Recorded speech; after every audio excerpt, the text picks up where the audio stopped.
Morning, this is Brian. Today is Wednesday, July 3rd, 2024, and I'm back in my coastal canyons again, San Clemente Canyon.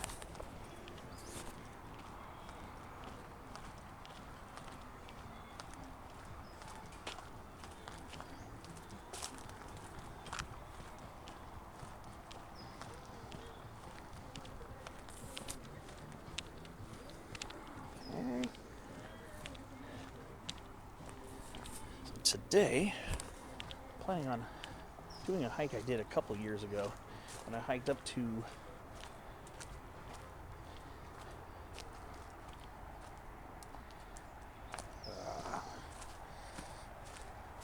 this one park called Standley Community Park. I did this hike a couple years ago, so it's time to give it a shot again today. Basically, what I'm going to be doing is hiking along here. There we go, Audubon's cottontail already. Another Audubon's cottontail. I'm just going to go follow these trails.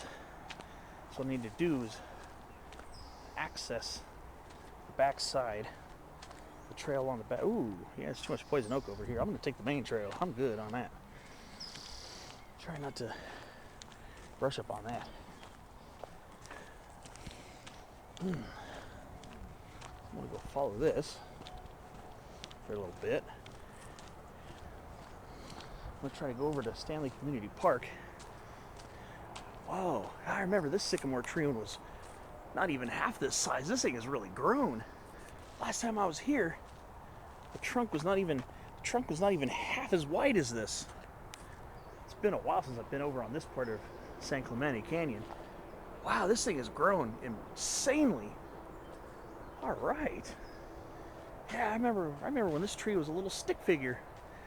I remember a few years ago when I first saw this tree, a few years ago, it was just a little seedling. It was taller than me, but wow, this thing's really grown. All right, that is so cool. And here's another one in here, another California sycamore, right in this thicket of arroyo willow here.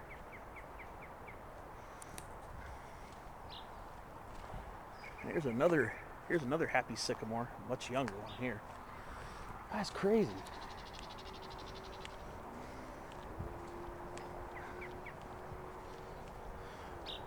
And we've got a lot of Douglas mugwort growing along here too. So I see 3 species of Artemisia growing all in here. This is Douglas mugwort, Artemisia douglasiana. And I can smell the fragrance from it, which is awesome. Which is one fragrant plant.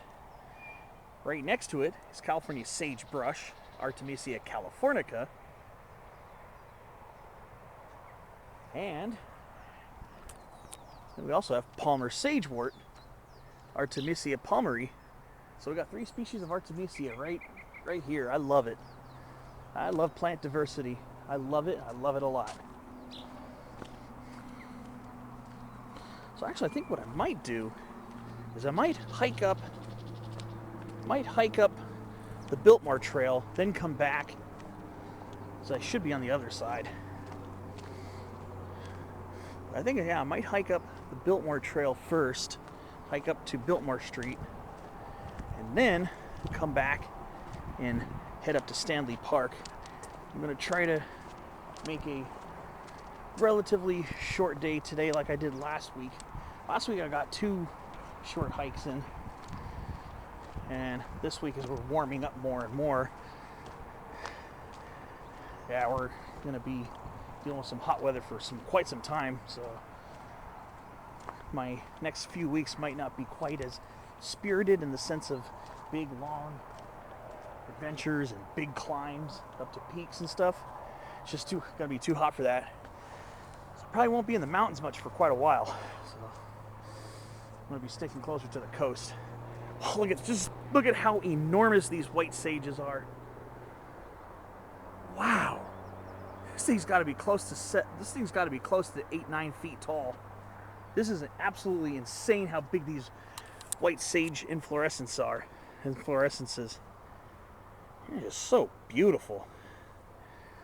Boy, when these things grow insanely big. I've always noticed that seem to get huge over here. Just look at the thickness of this one stem that broke off. Talking about girth on a sage plant, that's pretty impressive. These things are huge. Look at that. Yeah, this is white sage. These plants never fail to amaze me. That's why I talk a lot about white sage, because I love seeing these plants, and we've seen them get huge like this. If we look down here, you can kind of see how large their bases are. I've seen white sage trunks get even bigger than that, but how fantastic is that? That is just so cool. Yeah, it's a beautiful stand of white sage down here. It just amazes me every time I see these, especially this stand here. It just always seems to amaze me how big they get, how tall. That's amazing. I'm just always amazed at that. And of course, over here, we got Eva Haziana, the San Diego marsh elder. It's not an actual elder, it's not an elderberry plant, but it's a member of the sunflower family, the Asteraceae. So you can kind of see by the staged inflorescences. Pretty cool. So I love this patch right here. This patch is amazing. How amazing it is. Ooh, we still got some blooms here on the coastal deer broom here too, like Miss Glabber variety Glabber. Still looking pretty good. Must be more moisture retention in this area. And you got young coast live oaks doing well over here too, sending up new shoots growing for the year. There's a lot of coastal deer broom here. A lot of the ones that are in the drier areas are already pretty much dormant and leafless for the dry season. Yep. It's good to be out again.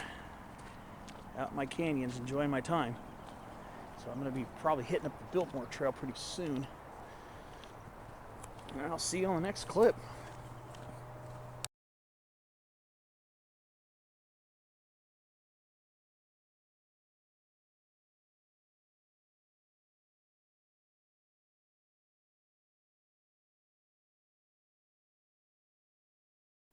Alright, so just after a couple minutes of walking, I'm already at the junction to the Biltmore Trail.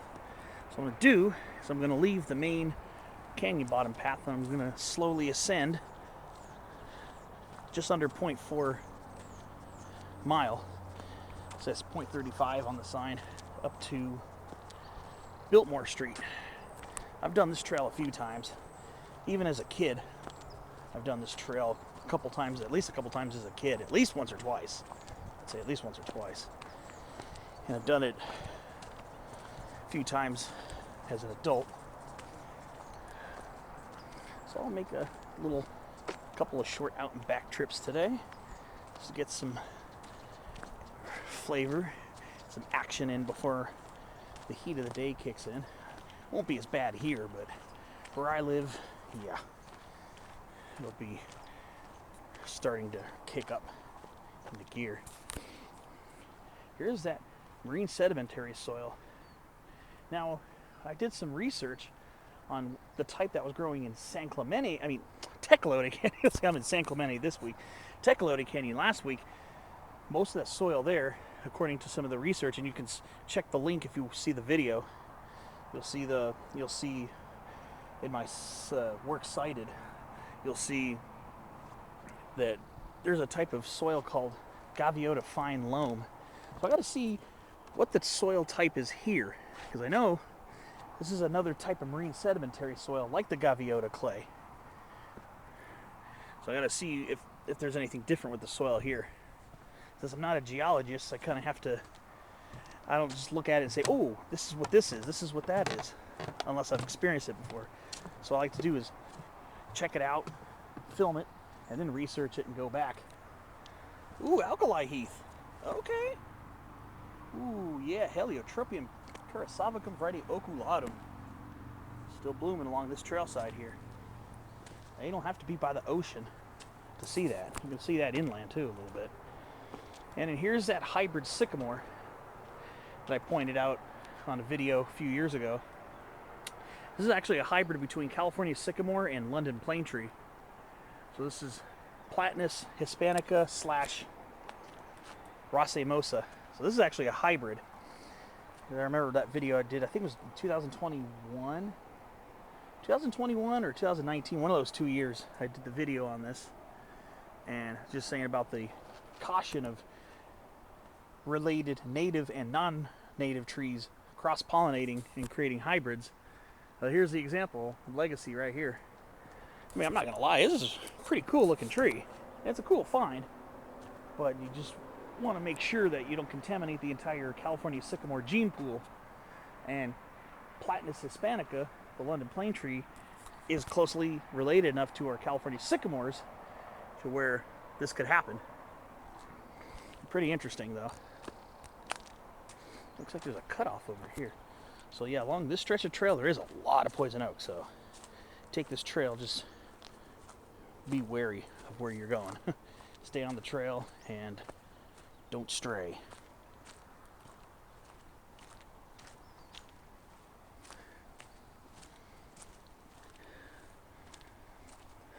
Yeah, this is a poison oak vine right here. That's poison oak. It's just one that just got really big, yeah. Those are all poison oak trunks. Pretty amazing, actually. Ooh. All right. It's been a while since I've been up this way. It's been a few years. I don't think I've been up this way since I moved here, up the Biltmore Trail. I think the last time I was up this way was in 2021, I think, or something like that. Maybe 2019. And I was living in OC back then, coming down here periodically to visit. So, yeah, there's a California sycamore right there. That looks like a regular sycamore, not a hybrid. All right. Ugh, spider webs all over me. Yeah, I know there was a really old coast live oak somewhere up canyon on this side. I've seen it for years, and it was in pretty rough shape the last time I saw it, so I'm kind of curious how it's doing right now. I'll keep you posted on that as I climb up this beautiful shaded trail. Look at that.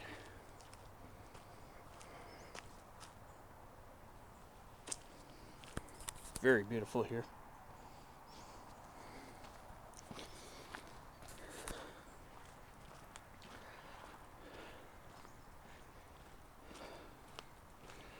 All right. See you on the next clip.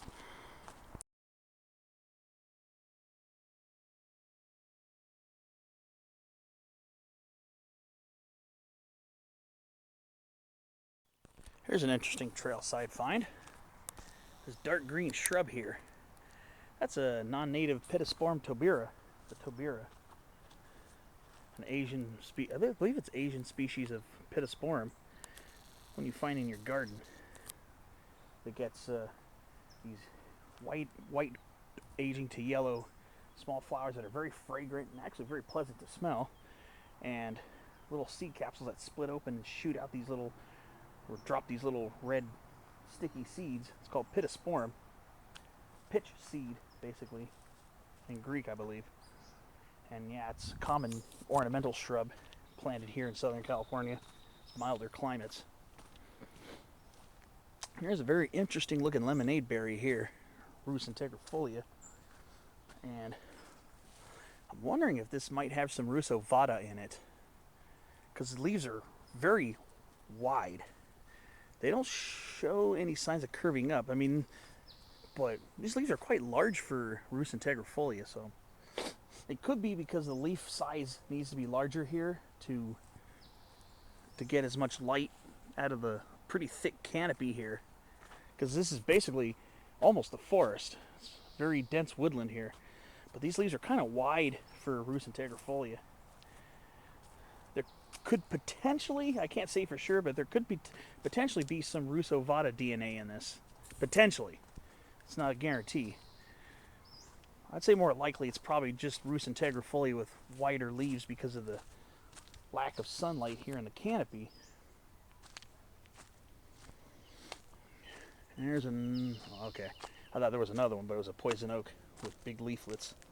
And I see it does come out over the trail, so watch where you go.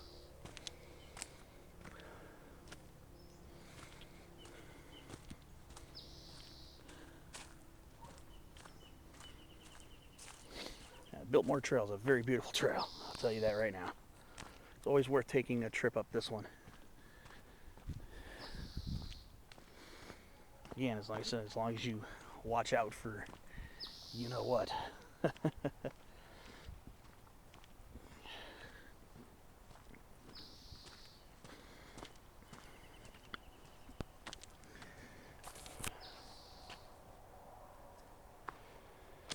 Of course, there's a Brazilian pepper tree thicket in there. Yeah, it's a very gradual climb because we are going up towards part of the canyon rim in the Clairemont neighborhood.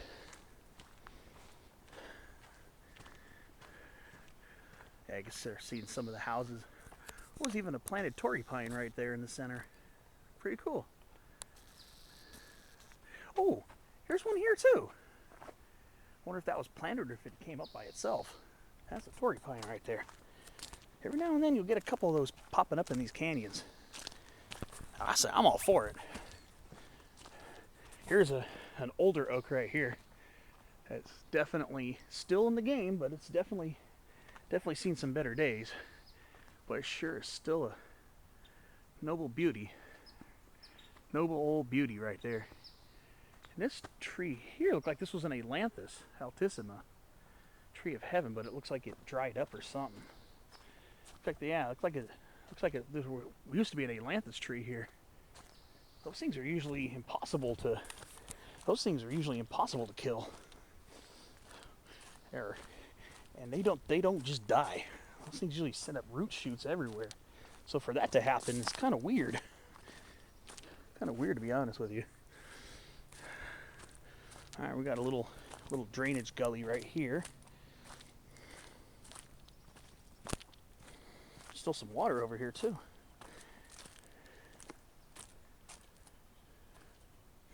You can see all the little water striders. Or something's in there.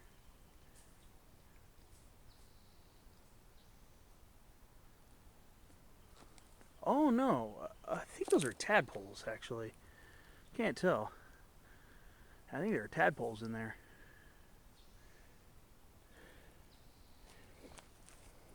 Pretty interesting.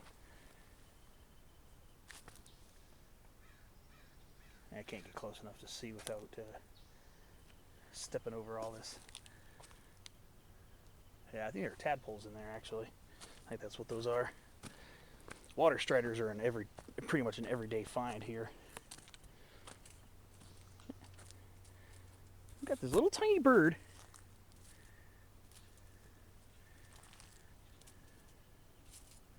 Look at this. Look at this little guy. Look at that. That's so cool. Look at that little guy.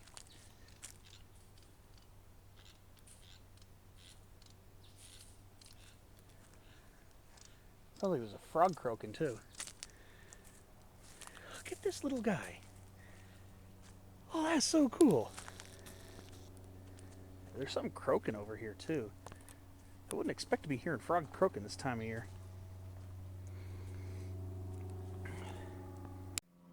Oh yeah, there are a gang of tadpoles in here.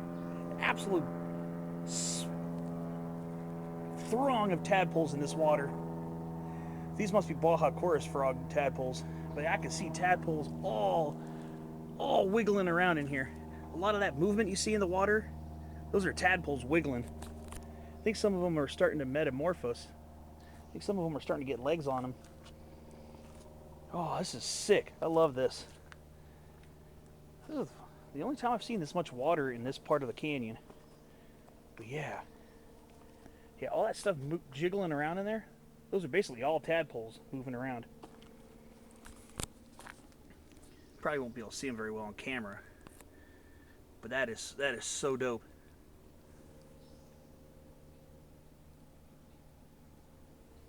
I'm trying to see if I can see any developing limbs, like hind legs and stuff, because hind legs are the first things that develop on these. But yeah, I just see throngs of tadpoles wiggling around right now. Some of them are just chilling on the rocks. Some of them are just chilling at the surface. Cool. All right. Tadpoles. Okay. A little bit of herp action today. Okay.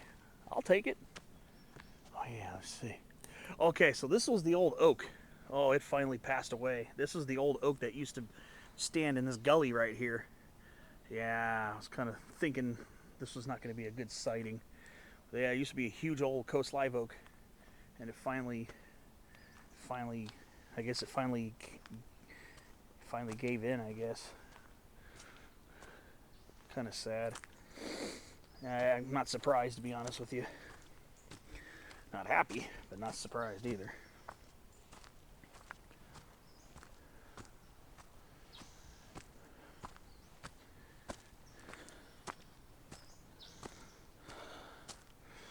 Wow, yeah. Yeah, it's pretty sad to see the old oak gone like that.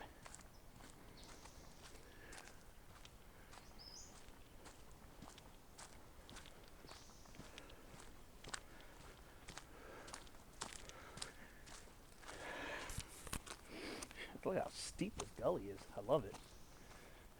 Look at that. It's a nice big wall. And up right above us is more coastal sage scrub. Yeah, this side of the gully is not quite as steep, but nevertheless, pretty impressive to look at. All right, low bridge. Oh boy, ducking under that poison oak. Very common in this gully, so just be aware. It's here. Boy, is it here.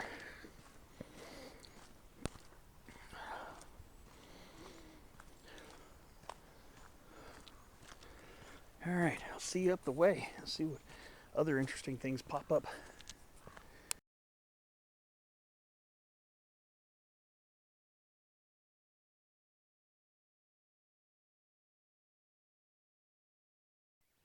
Looks like somebody cut down a red ironbark eucalyptus here. You see the stump. Yeah, there used to be a red ironbark eucalyptus tree here. Well, it's still alive. Technically still alive. Because look at it. It's stump sprouted. Yeah, eucalyptus trees can be very resilient. So this one stump sprouted. This must have been cut down a couple years ago. But boy, did it sprout like crazy. It looked like somebody had cut it already too. But look at that. Yeah, this is Eucalyptus sideroxylon. These things will resprout. Sometimes shoot up from the roots too. I'm just about up it. Biltmore. Almost there. Pretty soon. Very gentle climb. Except this part's a little steep, but it doesn't last that long. It's no big deal, actually. I've climbed much steeper, believe me.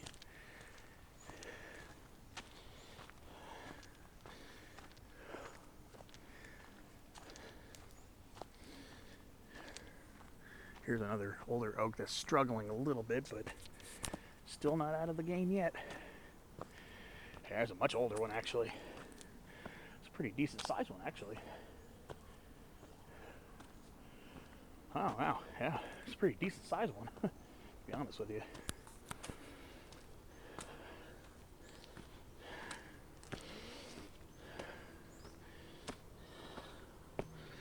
All right. Almost at Biltmore. Here's a street right here, actually.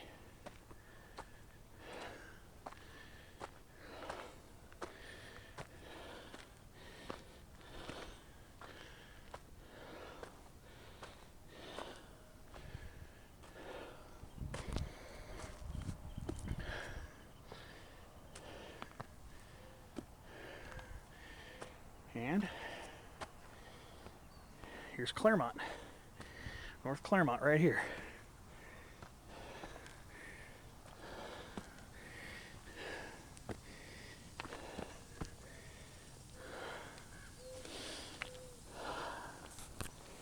The last little bit was pretty steep. Here's some other sections of the canyon that aren't open for hiking. Get some nice views here though.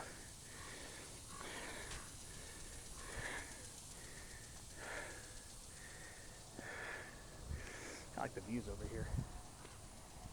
Alright. I like coastal sage scrub growing there. Alright. I'm gonna start making my way down.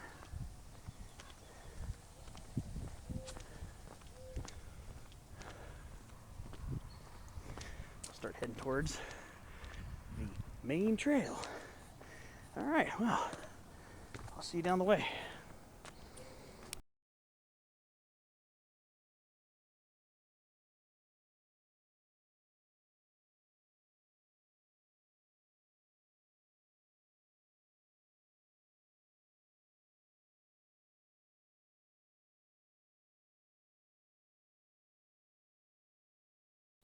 So I'm starting to walk down the Biltmore Trail. Been noticing, of course, lots of coast live oak. And coast live oaks, basically, as a botanical pun, two peas in a pod. Coast live oak's common companion, Toyon. And here it is, perfectly situated. Toyon, Heteromales arbudifolia, coast live oak, Quercus agrifolia, variety agrifolia. So yeah. Toyon and coast live oak, two peas in a pod. No surprise there, actually. And here it's very prevalent. There are not a lot of huge Toyons that I noticed, but there are lots of them mixing in with these coast live oaks. It's a very common sight to see Toyon and coast live oak intermingling. And this is a very true occurrence here. There are a lot of younger Toyons. Alright. Just figured I'd point that out because I know I've done spotlight videos and between the spotlight video and some of the other videos where I hiked where coast live oak and Toyon are growing together. I typically tend to mention the cohabitation of these two. So alright, we'll see if there's anything else interesting I find on the way out of this trail here.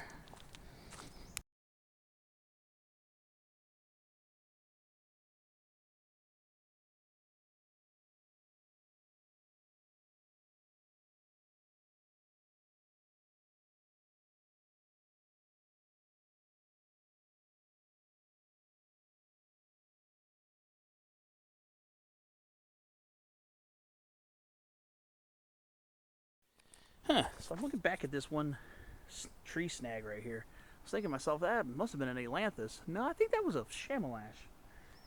And like I said, ailanthus trees are not easy. They don't die easy. They don't die easily. That must have been a chamelash. I was looking at the branches. Branches are oppositely arranged, like an ash. Well, ailanthus, or tree of heaven, is alternately arranged.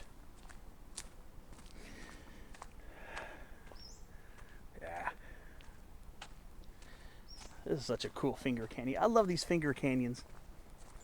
I love the finger canyons we have here. The finger canyons, a lot of times hold the juiciest stuff. A lot of the juiciest stuff is found in these finger canyons. Just to be honest with you, that's why I love going up the finger canyons. Cobb Trail's another one. If you go in the Genesee Avenue entrance, I think it might be closed. The Genesee Avenue entrance, I think, is closed. So you probably have to hike in from Regents or hike in or something. I think you have to hike in, actually, from further back.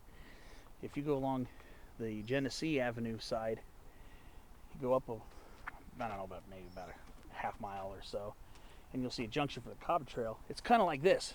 It's one of these finger canyons that goes up to another Mesa Canyon, which is Cobb Court. Oh, look at that Torrey pine right there. Nice looking Torrey pine. Yeah, and there's another young one right there. Another little sapling right there, too. That's crazy. That tree must be getting busy. Okay. Torrey pine's native to the area. Generally more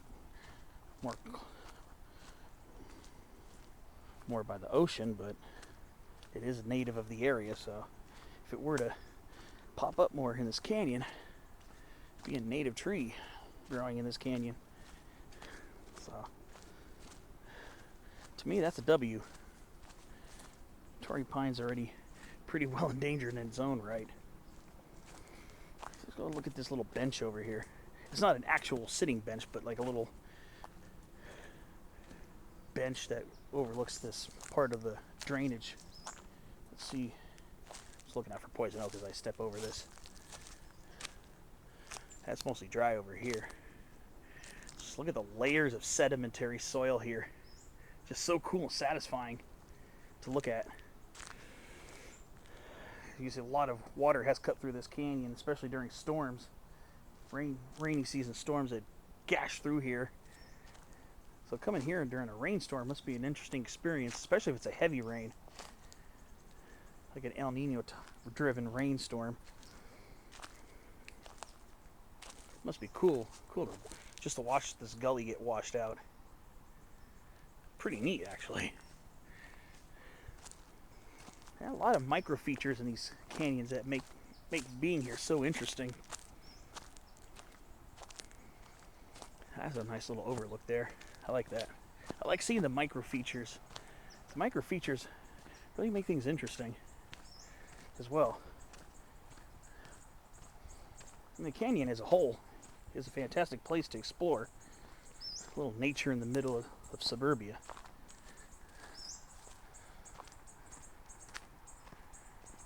Sounds like we got bush tits chirping.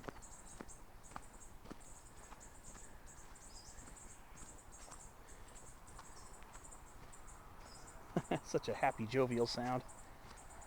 I love that sound.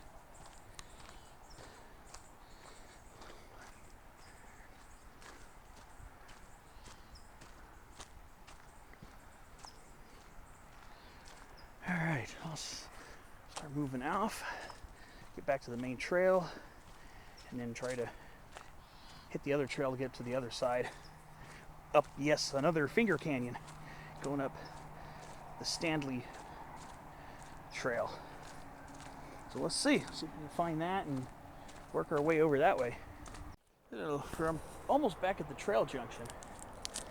Another little Buse trail here. I'm not going to follow it far. Just wondering where this goes. Just curious. Kind of dead ends over there. Plus there's a lot of, it's overgrown with poison oak, so that's not something I'm willing to invest in hiking through right now. All right.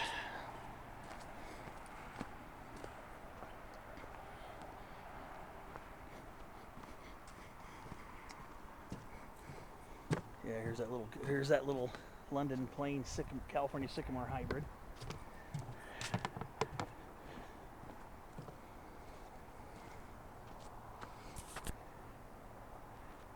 Wow, this is so cool. I like this.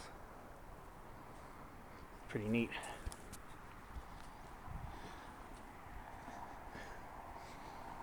All right, time to get back to the main trail.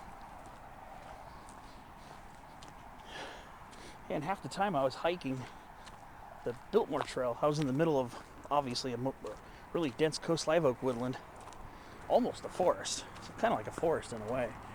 And then I could still smell the sage, the black sage that was on the hillsides above us. It's like, this is such a sensory-filled adventure, and it is, truth be told. All right, so I'm gonna go down this way a little bit to see if I can find the connector to get to that side. Or otherwise, I'll probably just go back and return to the parking area and hike through the creek area, which I think is what I'm going to do. I'm going to hike back to that really quickly.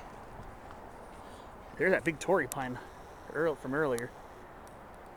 It's like its offspring's getting established over there, the Biltmore side canyon. Okay, native tree, I'll take it. All right, well, we'll go back to that junction and cross the creek, and I'll see you when I'm over there.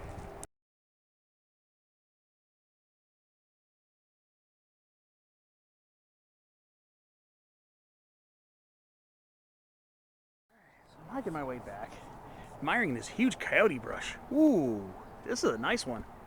I think I love about coyote brushes, they can get pretty big too, like broombacker is one of their closest relatives. So every now and then, I mean, broombackers generally can get much taller, but every now and then you get a coyote brush that gets huge too. Yeah, Baccharis pilaris consanguinea. Yeah, that's a pretty nice size specimen right here. Yeah, these are coyote brushes over here too. Pretty decent sized ones as well. Pretty neat. Yeah, because all this. Look at it, Douglas mugwort and its cousin, Palmer sagewort again, and its other cousin, California sagebrush, which is the woodier species with the woody base.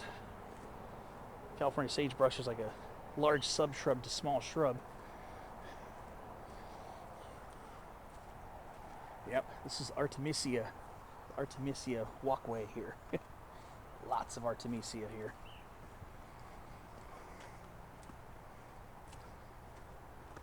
Very nice. Yeah, I'm still admiring this sycamore. That is just so cool. That thing has really, really gotten big. Alright, so now, here's the parking area. Now I'm going to go down this way and get to the creek. Get through the creek, get across, and then take the trail on the other side towards the access trail to Standley Park. So let's see if I can cross this. Looks like I'm gonna have to scramble down the embankment a little bit here. The trail continues on the other side. Alright, this is where it's going to get cute right here. So I got to kind of watch where I step because there are roots all over the ground. Poison oak over there.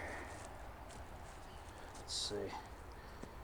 Just got to do this very carefully so I don't slip and trip.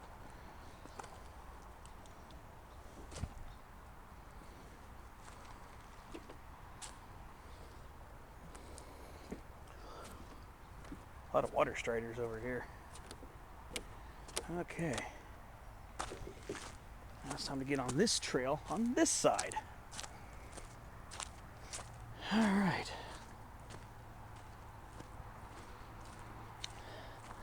This will start leading me towards Standley Community Park. Of course, I'll have to take a side trail to do that, but this will lead me towards that direction. And off we go. Let's see.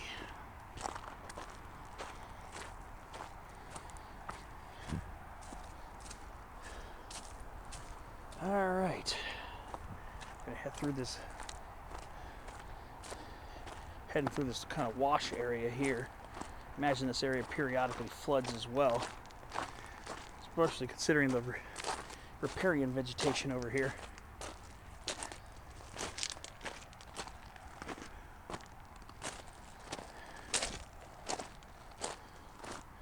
And all the stream rocks.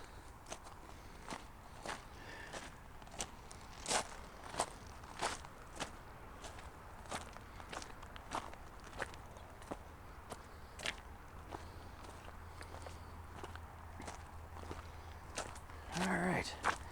I'll see you on the next clip. And oh, wait a minute, before I do,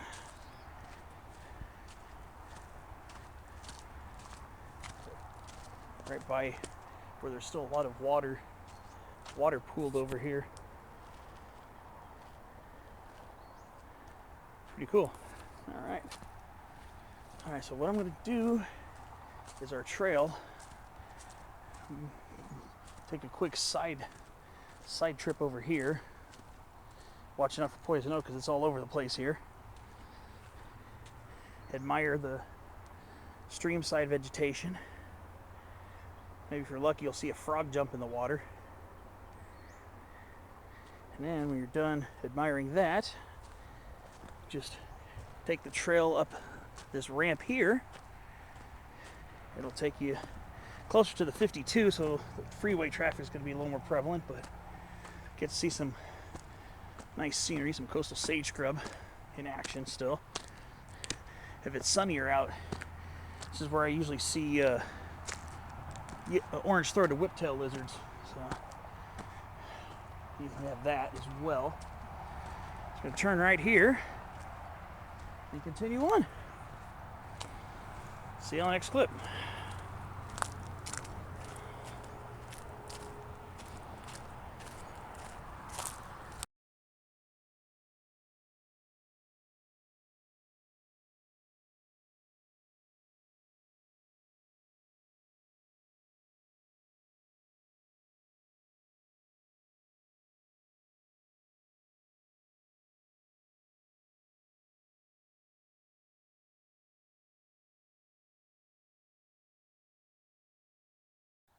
Alright, I'm continuing along. We're on this little small meadow spot right here. It's kind of neat actually to be out in this little meadow spot. Kind of neat to see actually. Got like little rushes and everything growing here. Small rush plants. They tend to stay greener. So yeah, we're in a little miniature meadow section. Yeah, I remember this. It's been a while since I've been over here, but I always liked the little meadow spot. Pretty cool.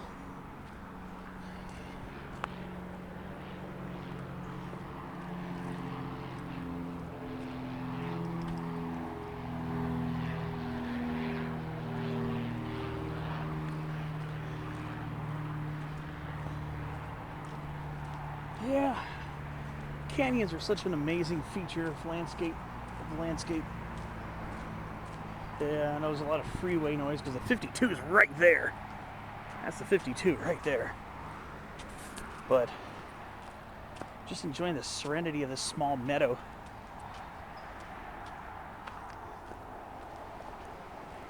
Just like the little meadow section right here. It just kind of looks so satisfying.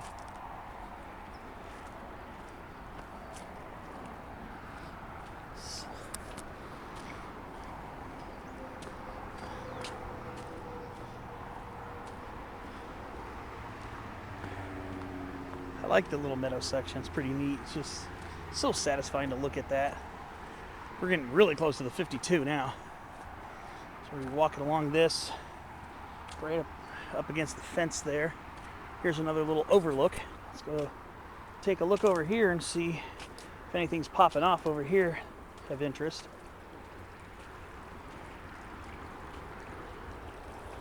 I guess you could access the main trail. You can probably access the main trail just by cutting through here, if you don't mind getting your feet a little wet. This water's moving a little bit more. Downstream a little bit was really stagnant. I mean, it's fairly stagnant here too. There's not a lot of movement, but at least there's a little movement to stir it up. This is one of my more recent pictures on this video. I was kind of at an overlook where it's very stagnant. And looked like I saw some tadpoles over on that side too. All right, so now we're gonna go walk along the fence for a little bit. There's really thick coast live oak stand over here too. Younger trees.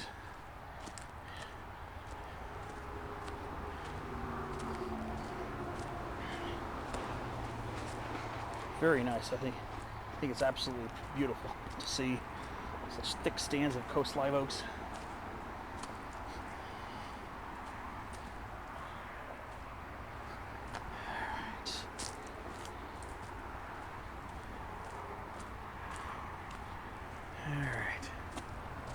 Well, pretty soon I imagine I should be at the trail junction.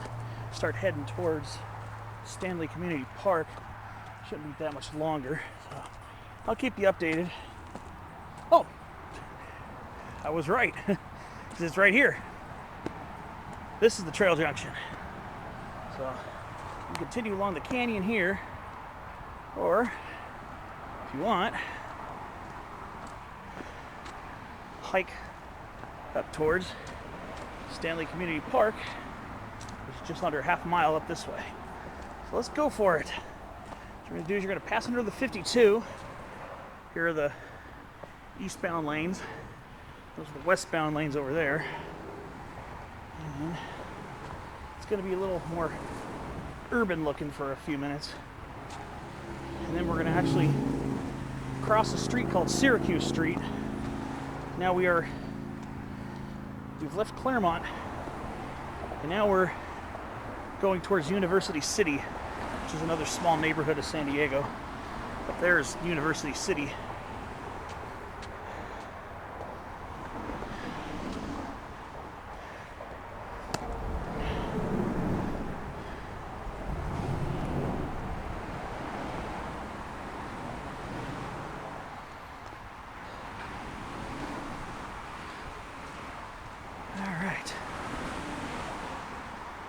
Traffic on the 52. Now remember these interesting blue gums. I've seen these before. This is a cultivar of blue gum eucalyptus. This is compacta, the compacta. Because if left unchecked, regular blue gum eucalyptus can become an absolutely enormous tree.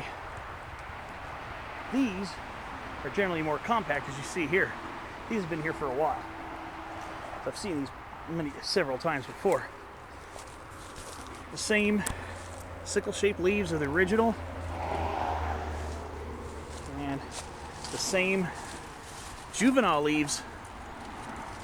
You see here, same juvenile leaves of the regular Eucalyptus globulus. However, much more compact form, so that's pretty satisfying. You also get the same big warty seed capsules. You kind of see there that seed capsule right there in the center. Pretty typical for regular blue gums. All right. Yep, there they are, Eucalyptus globulus compacta.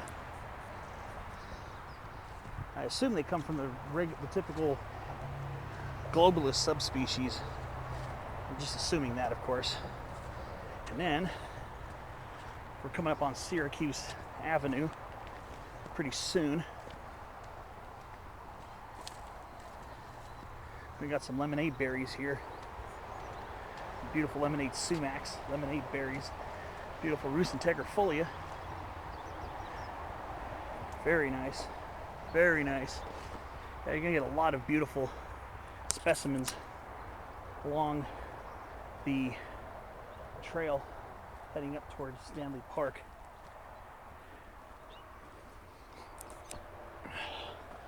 All right. We're going to cross Syracuse.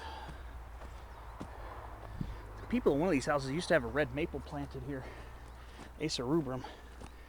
I don't know, maybe it died. I don't know, or maybe they cut it down.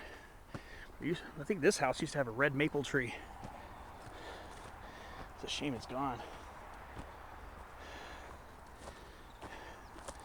All right. Okay. Look out for traffic.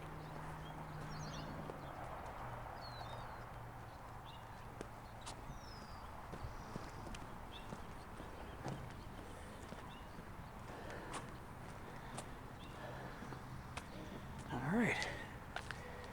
Standley Trail. They still have, though, that beautiful Monterey pine. Beautiful tree. Pinus radiata, variety radiata. Now we're going to enter the Standley Park Trail. Some of it does get a little narrow and overgrown at times. And there is the element of poison oak periodically, but I was able to get by it. Last time I was here back in 2022, I was able to get by it just fine. Just a little over 2 years ago. And there's definitely some interesting botanical aspects in this canyon that I will be pointing out. I know I pointed out the last time when I did my videos in sets. I used to do like 20 clips for one hike. A lot of black sage on the initial hike. And at the end of this, up by Standley Park, is a beautiful grove of sugar gum, Eucalyptus cladocalyx, that I will be pointing out when I get up towards there. But yeah, there's going to be some thick lemonade berry in spots along this trail, so it's going to be pretty satisfying to check it out. I definitely have to share this little side canyon here because it is absolutely beautiful here. And I don't say that lightly either. Yeah, I remember this guy from last time. It's a scarlet firethorn, Paracantha coccinea, that's growing here. I've seen it here for years. This thing is growing like a small tree. And it's starting to get fruit on it too. These are little red these will become red when they ripen. These are pomes, like apples. These are called pomes. These aren't actually berries. They look like berries, but they're technically pomes. Just like apples, pears, and our native toyon. Actually very similar in size and shape to our toyons. And they'll be ripening probably close to the same time actually, so it's actually a pretty interesting coincidence. Now there are some sections of this trail that are a little rutted, so just take care. Speaking of toyons, oh, this toyon right here has really suffered. So yeah, this is related to the scarlet firethorn, which is not a native. Our toyon here is most certainly a native. Here's another tree-like toyon right here. But yeah, there's going to be a lot of lemonade berry. It's going to make this a very scenic hike. Oh, a Chinese flame tree, Culverteria bipinata, right here on the side of the trail. Some interesting non-native flavor for your viewing pleasure. My viewing pleasure for certain. Yeah, there's going to be an interesting scrub oak. I know I've done a video about this one before.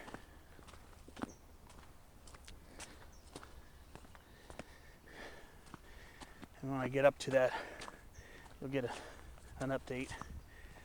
Oh yeah, and there's the eucalyptus grove up ahead. So that's what we get to look forward to at the apex of this climb, which is not a difficult climb really. All right, so now I love this trail. This trail is so beautiful. Been up this a few times, and every time it's just been so beautiful. So my clips are going to be a little bit longer along this one, just to try to show my appreciation for the beauty. Now, here's a better, happier looking toyon here. And oh, those are flower buds. Those aren't fruits yet. But yeah, they're going to get red pomes too. There's our coastal California buckwheat right here. Eriogonum fasciculatum variety fasciculatum blooming. Full throttle right now. Early midsummer. Okay, and here's a scrub oak right here, a Quercus dumosa, small Quercus dumosa. Now, here's another oak that it looks a lot like an Engelmann oak.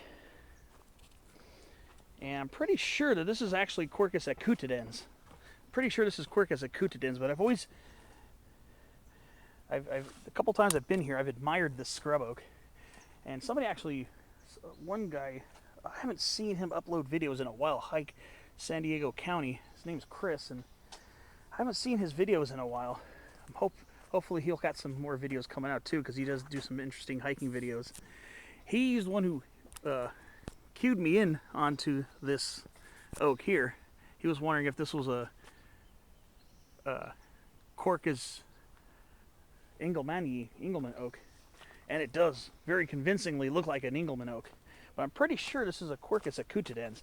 Occasionally they do become single trunked, and they can become small trees occasionally. They're typically multi-trunk shrubs, but yeah, I still have parts of my mind that still want to call this Engelmann oak, so bear with me on that.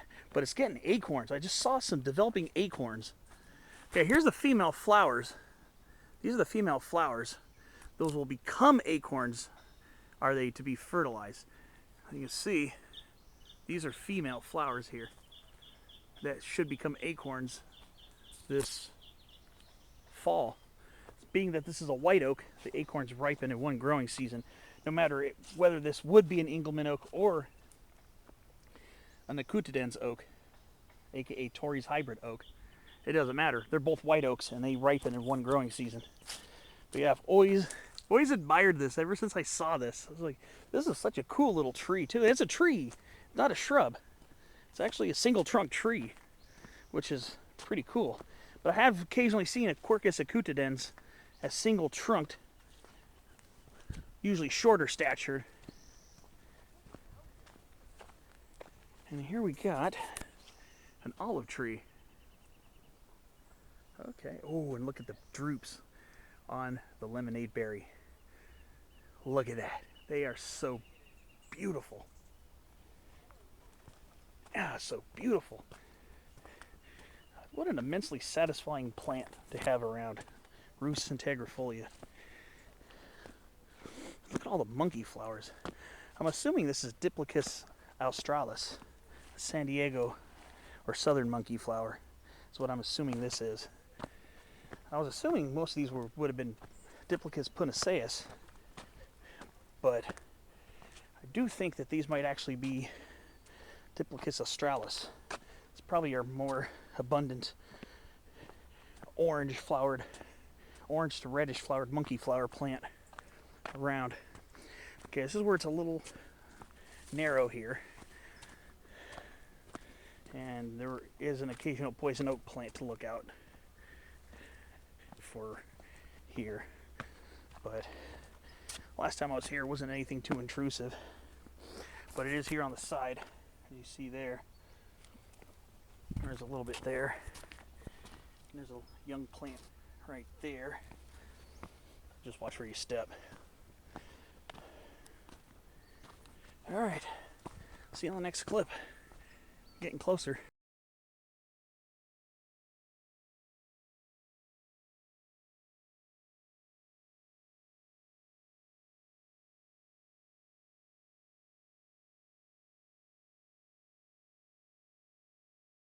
Alright, so I'm just about to enter the Eucalyptus forest. Having that I've been here a few times. I've also been at Standley Park itself, up there. This where it's a little steep right here. Going on the way down will probably be a pain in the butt. Yeah, look at this. Just about to enter the Eucalyptus cladocalyx forest.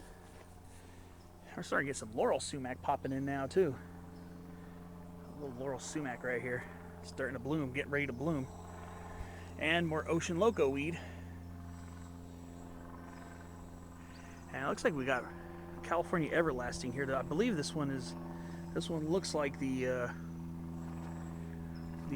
Pseudonephalium californicum variant here, or species, and a baby bush mallow, a baby chaparral bush mallow. Okay, digging it.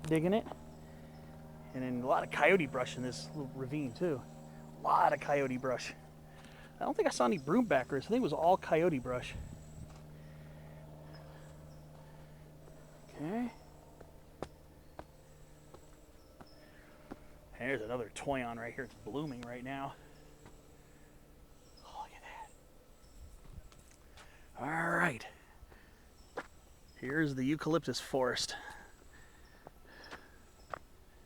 Yep, Eucalyptus cladocalyx sugar gum. Always fun to come across. Oh, and some Torrey pine action. And Canary Island pine action. Alright. So I'm going to go head up towards the fence of the park. I'll explore down here a little bit when I'm done. Just try and get a little elevation climb in here. Look at this, Eucalyptus cladocalyx. This tree is only found, I think in the state of South Australia, I believe. I believe it's an area endemic.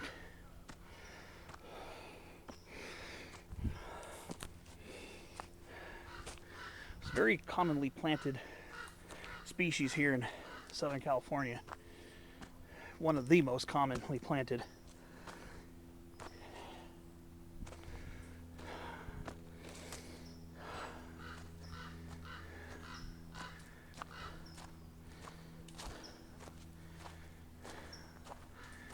Probably explore down there pretty soon too. Yeah, look at these trees. Love this part.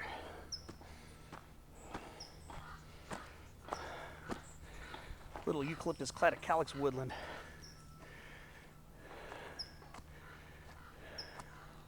Some more over on that side too.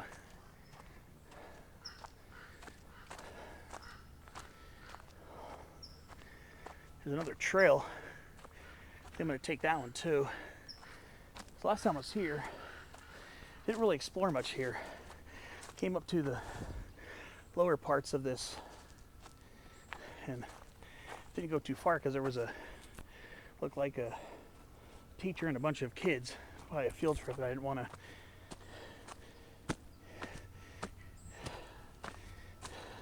get in the way of what they were doing, so I kind of stayed down here a little bit. But this time I'm going to go all the way up to the fence, almost like a mini summit climb, even though it's not really truly a summit climb.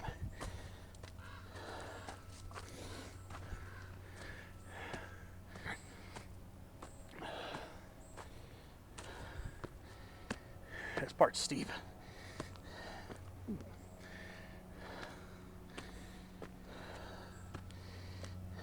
Ooh, boy.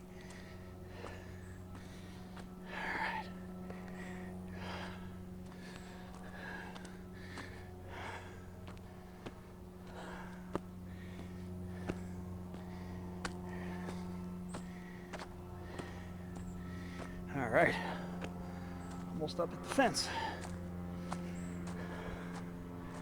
Yeah, there's a trail system going around here, so I'm going to explore that too. That's part of my adventure video out here.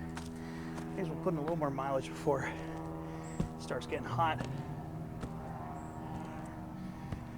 All right, here's the park.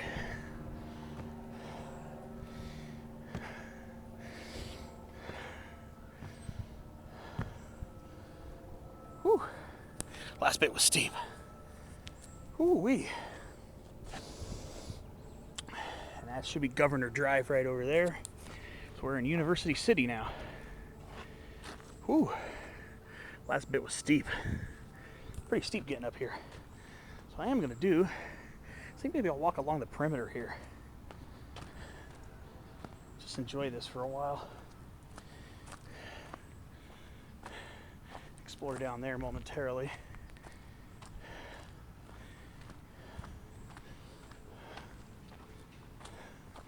Yeah, that's a very beautiful grove of Eucalyptus cladocalyx. Very beautiful.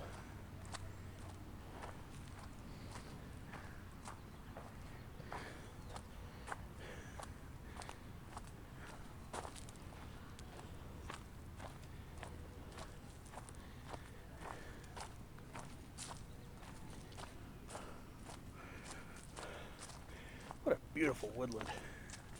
This is more like, almost like more like a forest though. These trees have been around for a while. I could have sworn there was a bald cypress tree in this park somewhere. Could have sworn. The time I was here in 2013, a friend and I, we parked over on parked in the park. We were just looking around here to explore. I could have sworn there was a bald cypress tree planted in here, but I don't see it now.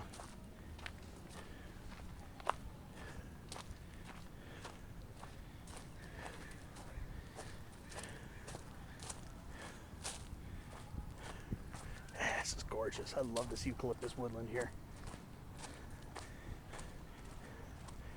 Not native, I don't care. I love it. I love it. I love eucalyptus trees.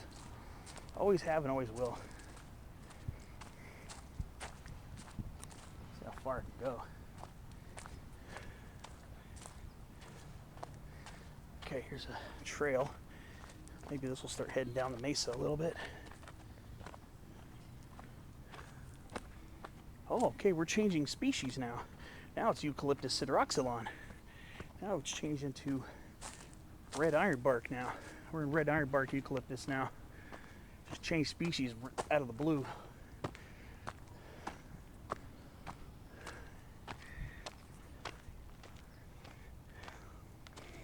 Yeah, I'm gonna be taking that trail pretty soon down there.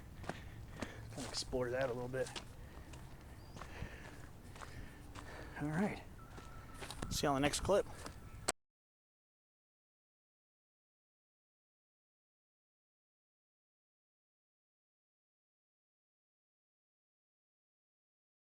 Oh, giant tick seed grows over here.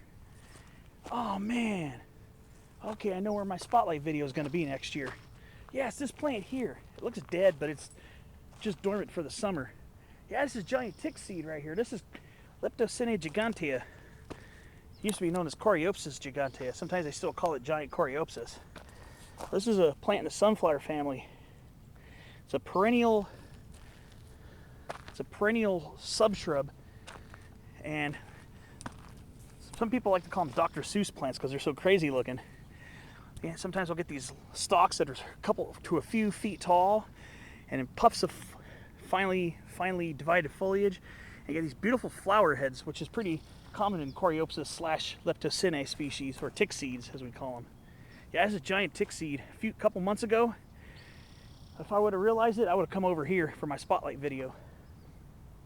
Every now and then you'll see these naturalized here in San Diego. They are native to California. They are a California native plant. They're technically not native to San Diego County. They're native to LA County and the Channel Islands, coastal areas. But we do have a population of giant tick seed.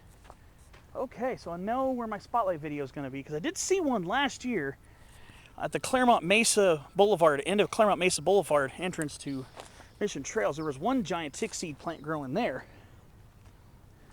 There was one. But no, there's an actual population of it growing along here. So yeah, Leptocine gigantea, aka Coreopsis gigantea.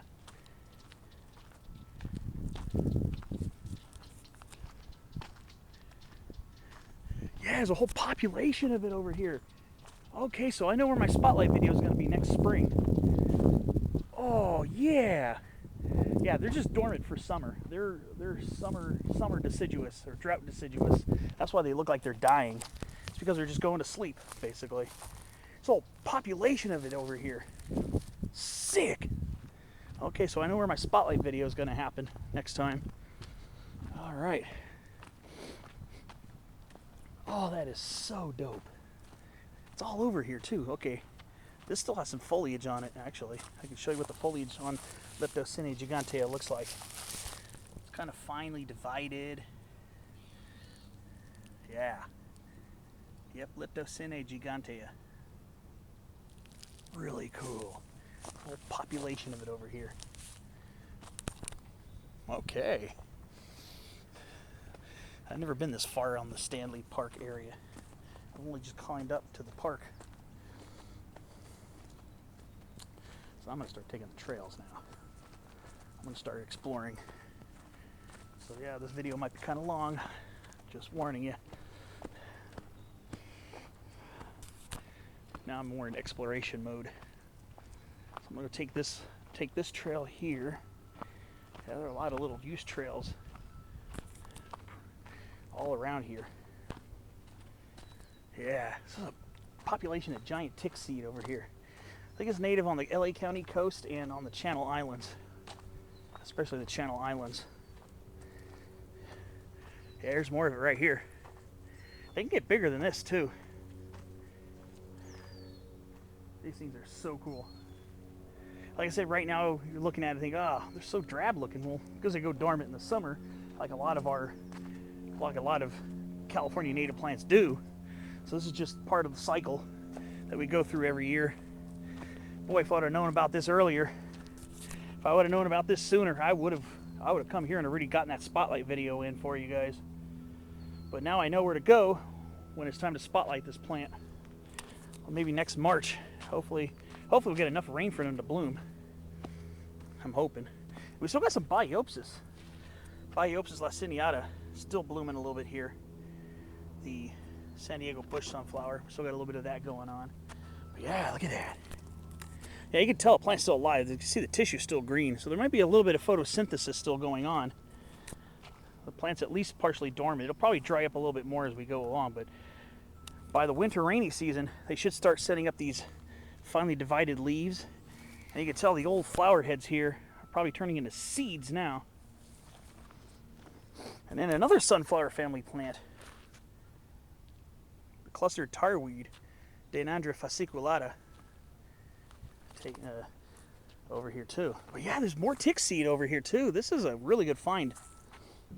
Like I said, it's not really a San Diego County native plant, but it is a Southern California native. So, still a cool find. I think it's an absolutely awesome find, to be honest with you.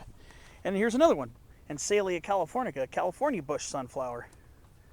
So the San Diego bush sunflower, California bush sunflower, tick seeds, and the tarweed, they're all members of Asteraceae, the sunflower family. We have a lot of native sunflower family plants here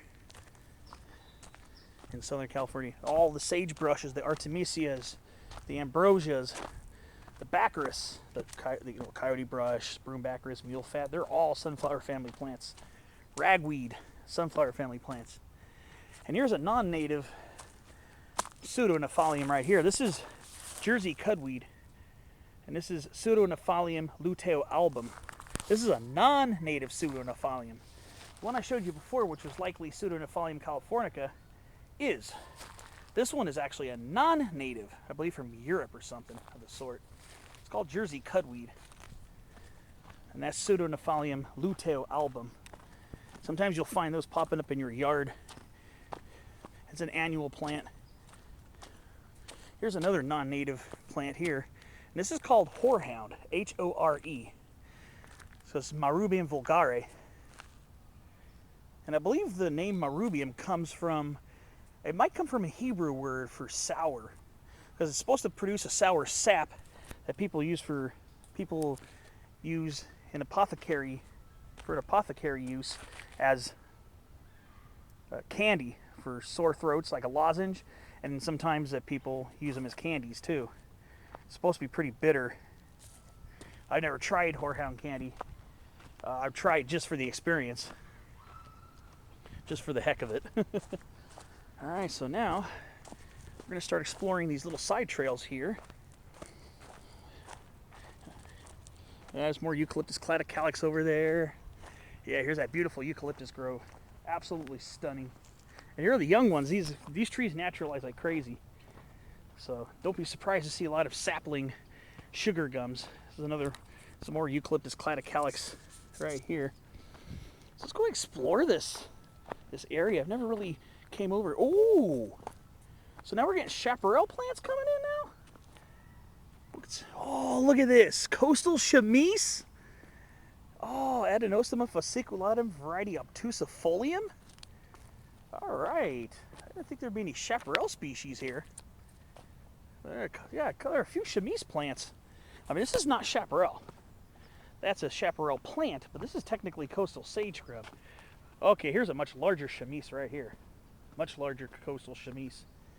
So we do have some chamise here. And chamise is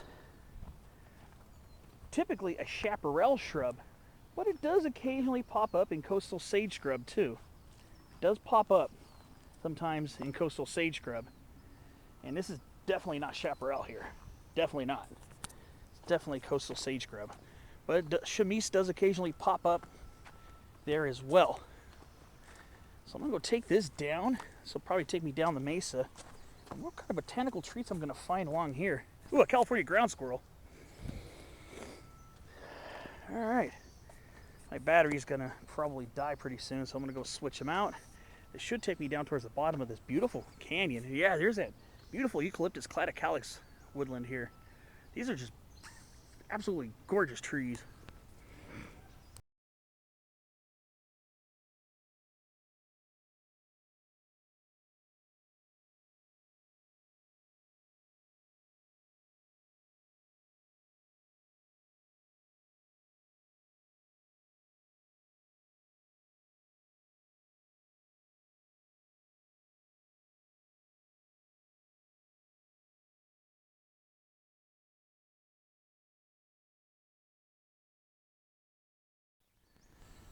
All right, so we're just about... Ooh, we got a real steep spot coming over here. Ooh, this is not going to be fun, this part here. Oh, boy. Yikes.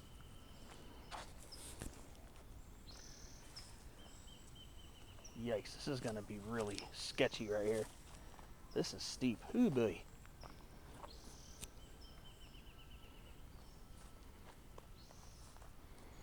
Gosh, this is going to be fun trying to get down this. It's so short, but it is definitely going to be a pain in the rear. Alright, I'm going to have to step sideways, do side steps to get down this little spot here. When it comes to steepness like this, I'd rather be going uphill than downhill. Alright, there we go. Not too bad, I guess. So, here's back at the trail here. Well, I'm just going to go explore this way a little bit. Or maybe I should just work my way down there.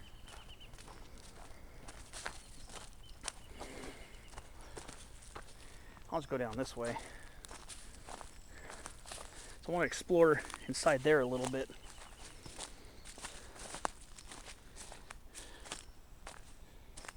Here's another species of everlasting or cudweed. This is the bicolor one. This is Pseudonephalium bioleti. Bicolor everlasting. Cudweed, everlasting are kind of used interchangeably. But yeah, this is Pseudonephalium bioleti. And I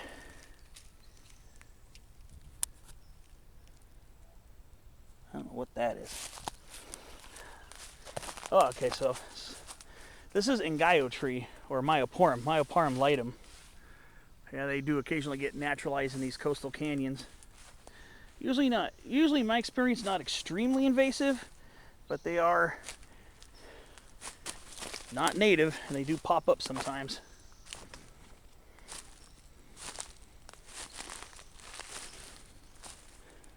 So I'm going to go down here for a minute or two and just see what's popping off over there before it gets choked up with poison oak, which I'm pretty sure it inevitably will.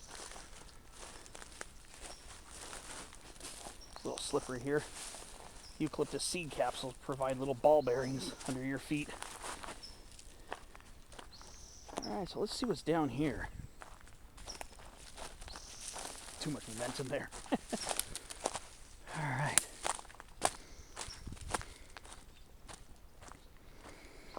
Yeah. Again, finger canyons are really fun to explore. Some of the most fun you'll have is exploring these finger canyons.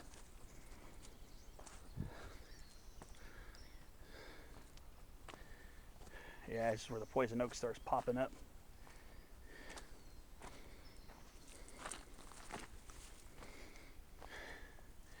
Yeah, I'm not going to go past this pepper tree thicket here. Yeah, this is cool. Look at these big trees, too. These are beautiful. Yeah, I love exploring the little finger canyons. The main canyons are cool as they are, and their little finger canyons seem to have that extra element of adventure that make it even more fun. It's beautiful here. Just look how beautiful, tall these trees. These trees all got to be over 100 feet tall. Yeah, look at the coastal buckwheat blooming.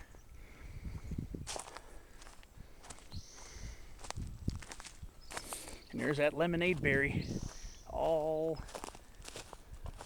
covering this whole area. I love exploring these little little side canyons. And it's the Finger Canyon leading back towards Syracuse Avenue under the 52 and back to Marian Bear Park, San Clemente Canyon. Look at this young eucalypt right here. And we've got a nice lemonade berry forest right here. Look at that. Oh, that is so cool to look at. That is so cool to see. Never get tired of it. Let me just wipe a little bit here. Sorry about that. Just trying to make sure nothing, make sure the image isn't all messed up.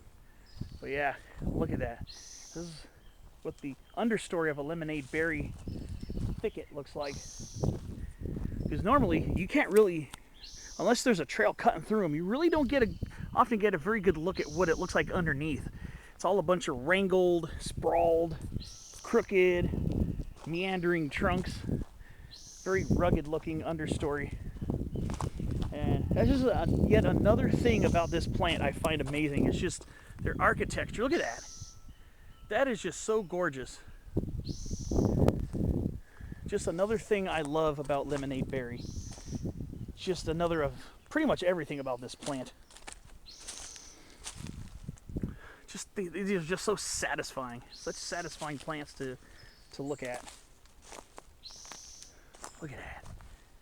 Just their architecture is so beautiful. And I love when they grow in mass thickets. All right. Looks like it's time to start continuing on. So I gave that area a nice little exploration.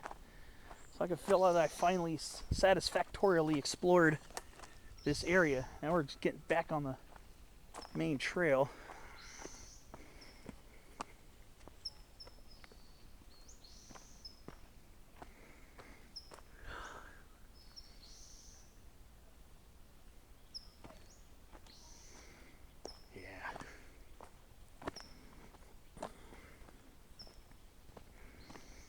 There's more of that lemonade berry action. Now those are the shorter ones that are growing sprawled out on the really steep slopes. The ones that get really big are usually here in the lower, more level portions of the canyon where they have more room to grow. And then they get really big and tall and crazy. And then sometimes when they grow on the steepest slopes, they're shorter in stature, but they're no less beautiful. They're just so rugged and twisted and contorted. Yeah, what an amazing plant Rhus integrifolia is. What an amazing plant. Can never get enough of it.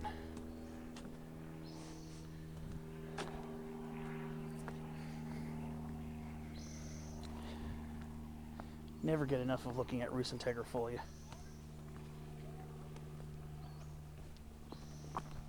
Alright. I'll see you on the next clip on my way out of this beautiful canyon.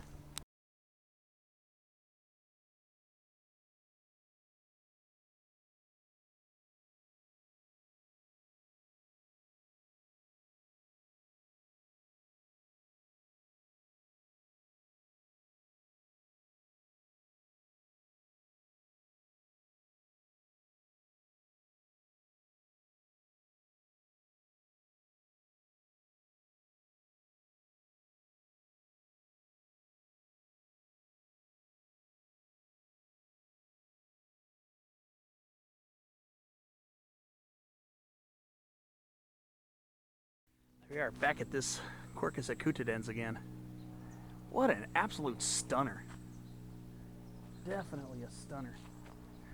Yeah, this has got to be Quercus acutidens. Engelmann oak leaves, I think, would typically be a little bit larger, but I mean, it doesn't matter. What a beauty. What a beauty. Gosh, that is a stunning little tree. Yeah, really enjoy this little Finger Canyon. Once again, the Finger Canyons seem to be where a lot of the really cool action happens. It can happen in anywhere in these canyons, believe me. But some of the extra fun stuff seems to pop off in these little intimate grottos and ravines. And that's why small canyons tend to really get me excited the most, because there's just so much jam-packed into these little narrow passages. See what I mean? Beautiful lemonade berry. A single trunk one too, I may add. Every now and then these guys will be single trunk too. Look at that. This north-facing slope is just clothed in a carpet of Rus integrifolia. I always say, never get enough of seeing it.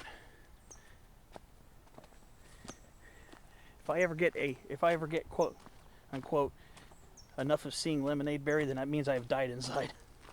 I have passed on the inside.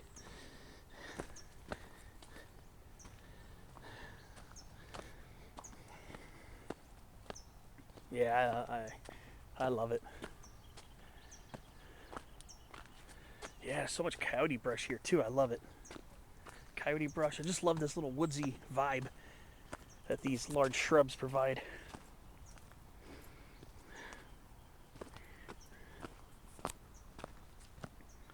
Here's that scarlet firethorn, Pyracantha coccinea. I always love this little guy. He's a beautiful little guy. Such a handsome plant. I just wonder how it got down here. You know, sometimes people deliberately go out and plant stuff in the middle of random places. It's been known to happen. You see people planting shrubs and trees in the most random places, and sometimes it works. Sometimes you get that. Sometimes you have some success. I just look at it and enjoy it for what it is. It's not very invasive. I don't see a bunch of scarlet firethorn thickets invading the canyon. It's just one, so not really anything to get all up in arms about. Oh yeah, here's a nice healthy toyon. Yeah, a lot of the toyons in San Clemente Canyon are struggling, but yeah, and a lot of them in this little side canyon are as well, but not this guy. This toyon's on fire. I don't know why I said that. Oh, an English ivy. Hedera helix. An English ivy right there. Interesting. Never noticed that. Alright, we've got some coast live oak action here on the side. Oh yeah, look at those beautiful Italian cypress trees right there. Cupressus sempervirens stricta. Yeah, those are handsome. I also really love the original Italian cypress. The original Italian cypress usually isn't as neatly columnar like that is. They're usually a little broader crowned. And I've seen those before too. Sometimes you'll see the ones that aren't all neat and tidily narrow. And I love those because they look wild and sylvatic. They look rugged and wild. And I love when plants reach their wild potential. Yeah, beautiful black sage here. Oh, just caught a whiff of that and California sagebrush together. Two unrelated plants with similar fragrances, albeit sagebrush is a little sweeter. Ooh, look at that. Look at that beautiful Italian stone pine right there. What a beauty. That's a stunner right there. That's a nice looking tree.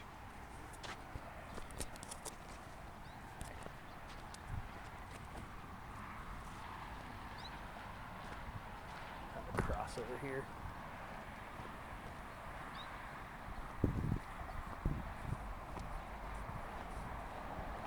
All right, time to head back.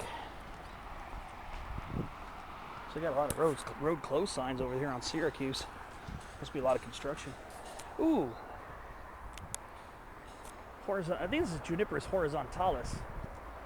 I believe this is that species. There's a lot of these ornamental junipers I'm not too fluent with, but yeah, I believe that's Juniperus horizontalis. There are a bunch of different, probably different horticulture variants of that as well. Grew up loving conifers. Well, there's a conifer for me. Oh, yeah, nice laurel sumac. It's cousin lemonade berry. It's a little bit more distant cousin Brazilian pepper tree and Peruvian pepper tree, all of which are in the cashew family, Anacardiaceae. Scinis mole, Peruvian pepper tree. Scinis terebinthifolia, Brazilian pepper tree. Rus integrifolia, lemonade berry. Laurel sumac. So that's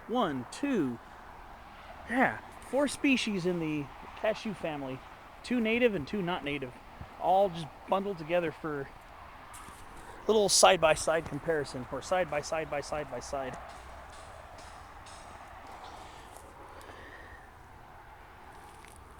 Ooh, and here's Pseudonephalium bioleti again. The bicolored everlasting.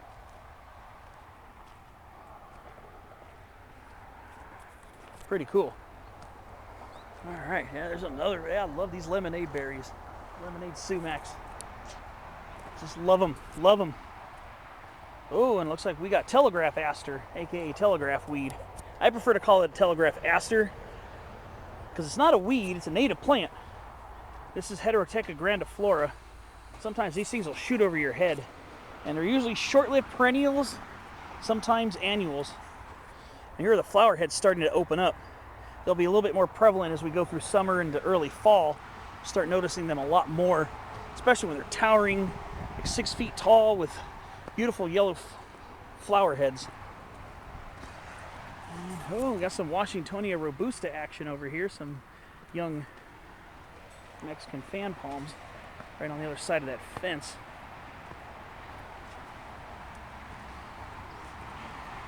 And here we go. What do we got here? This looks like Isocoma menziesii variety verninoides, I believe. Yeah, this is another variant of Coast Goldenbush. A lot of times here in the San Diego area, I'll find the Isocoma menziesii variety menziesii. The edges of those leaves are usually more entire, but this one tends to have more toothed edges. So this one appears to be variety verninoides, which is one I usually see when I lived in Orange County and stuff like that. All right, see you on the next clip as I cross under the 52.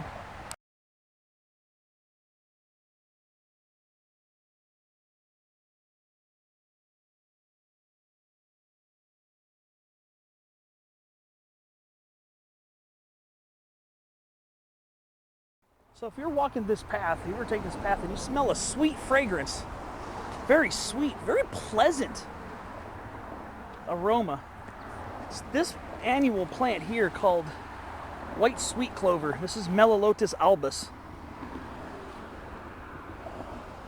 Oh, yeah. This is not native. This is not a native plant. Ever since I was a kid, I always noticed that smell of that sweet clover. And it always brings back good memories because it smells so awesome. It has such a sweet fragrance. These guys love them. The honeybees. Some Apis mellifera action over here. Just love watching them. Don't want to get too close and get stung, but just sometimes I just like watching them buzz from flower to flower. So yeah, that's sweet fragrance. There are a couple other species too. There's Melolotus indicus, and there's a smaller one too. I think there's another one that's a little bit smaller. Sometimes they call them melolotes, but because it's short for Melolotus. Always brought back good memories of growing up in these canyons because this is where I'd smell them most often. Here's another non-native, and this is a periwinkle. This is Vinca major. Definitely not native and sometimes invasive plant. So I think what I might do, I don't know, maybe just walk along this for a little while. This is the way to get back. If you want to get back to the parking area on Regents Road, you'd go down this way. I think I want to go along this way for a little bit more. and just get a little more mileage in. And yeah, there should be a, I don't remember if it's this way or this way. There should be a Monterey cypress tree. I know I've gotten footage of it before. I know it's one of these directions. There's a, oh no, it's up ahead actually. I can see it now. That upright tree right there, that's a Monterey cypress. I've always admired this tree ever since I was younger. When I was a kid, I remember rode along the 52 and I saw this tree. I thought back then, and not knowing as much about trees as I do now, I thought it was some kind of a spruce or something. You know, when you're a kid, sometimes you don't know. You definitely don't know as much as you do when you do the research when you get older. But yeah, this is a Monterey cypress right here. This one's getting pretty big now too. Always admired this tree. Been over here to visit a couple times. Hesperocyparis macrocarpa.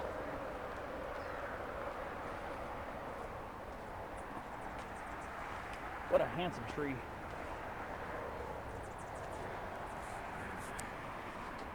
I think, if I remember correctly, I think there's another one somewhere along the way too. I think there's another one along this canyon, if I remember correctly. What a beauty. Absolutely beautiful tree. Yep, Hesperocyparis macrocarpa. Monterey cypress. And then, of course, looking across the way, this plant. I love seeing this. Marsh evening primrose. Oenothera elata subspecies hirsutissima. These things get tall. They get big, beautiful yellow 4-petal flowers, and they're just so fun to look at. So let's continue on just for a little distance, just get a little extra distance in, and we'll see.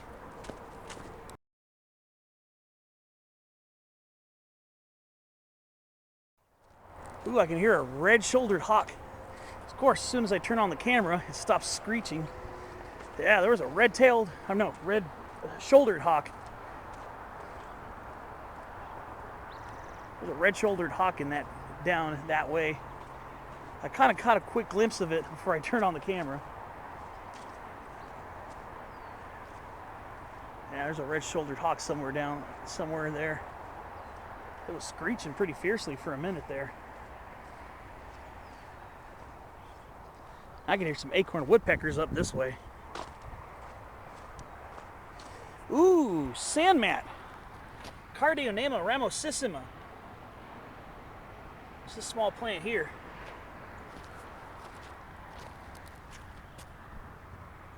Yeah, they love growing by the coast and in these coastal canyons, especially where the soil's pretty hard packed, like over here.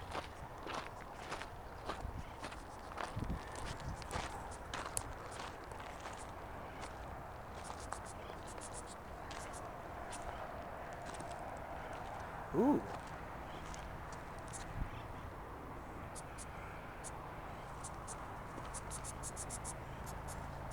Isn't nature awesome? I sure think it is.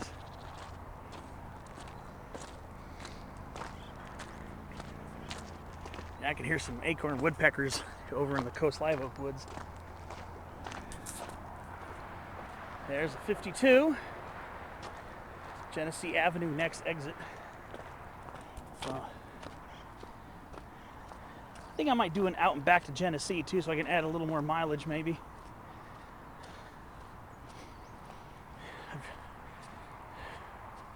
So I'm on the drier, sunnier side of the canyon. Down there is where all the beautiful woods are. Yeah, I can see the hawk now. It's over in that, I think those are scrub oaks up there, or maybe small coast live oaks. I just saw it flying to the shrub over there. You really don't have to go far here in San Diego to find nature, even though we got a thoroughfare over here. Houses rimming both sides here on that side of San Clemente Canyon.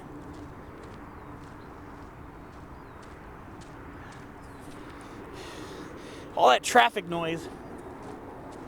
And of course you can hear the jets from Marine Corps Air Station Miramar. And yet, you can still hear acorn woodpeckers, bush titbirds, wren tits, red-shouldered hawks screeching on the more wooded side of the canyon. Such an interesting juxtaposition of wild and anthropogenic craziness. All right. See you on the next clip. Pass through a small wooded stretch here. Looking out again for western poison oak.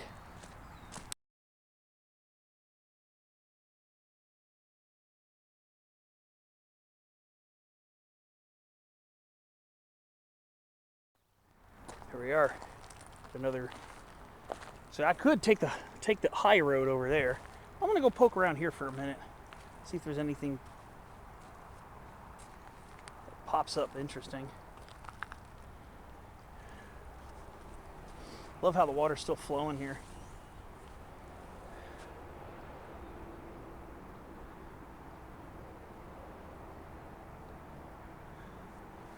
Man, these coastal canyons, every time, I always get an unbelievably satisfactorily awesome feel. Oh, man. It's a beautiful feeling being here.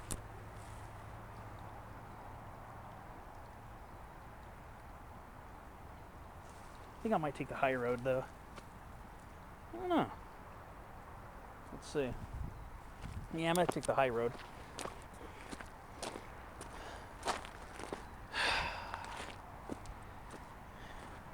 Gosh. It's such an awesome place to be. There's another March evening primrose right there. All right. Well, let's see what else I find. Yeah, maybe I should have taken the low road. Kind of peters out here a little bit. Oh well, a little extra adventure didn't hurt me. That little extra distance doesn't hurt. It's only about 8:45 right now in the morning. I came right here after dropping a friend off at work. Came right over here. So it's not even 9 o'clock in the morning yet. Let's see. Where does this go? There's another little side path here. Let's see where this leads.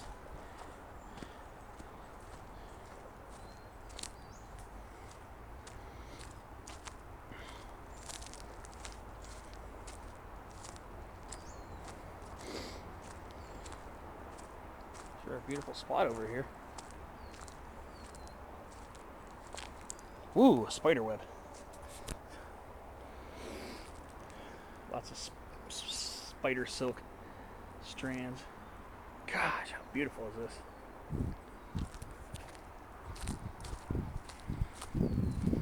Alright, I'm going to go back, start going back the way I came. I am almost at Genesee Avenue. I saw the exit sign. You know, look, when you're right at an exit, you'll see the green sign with the arrow pointing the direction of the exit. Yeah, it's right over there. So I'm just about at Genesee anyways. Alright, let's see what's up next. Alright, so I just crossed the water. Just came back and crossed this side. Let's go head up this way for a little bit more. Not 100% ready to turn back yet. We'll probably be pretty soon. Get back home before the weather starts heating up. Down here, it's just very muggy, that's all. The marine layer. Dew points up. It's not hot. One thing though, it sure is beautiful here. I think this will lead to another double track. All right, let's see. See you by Genesee.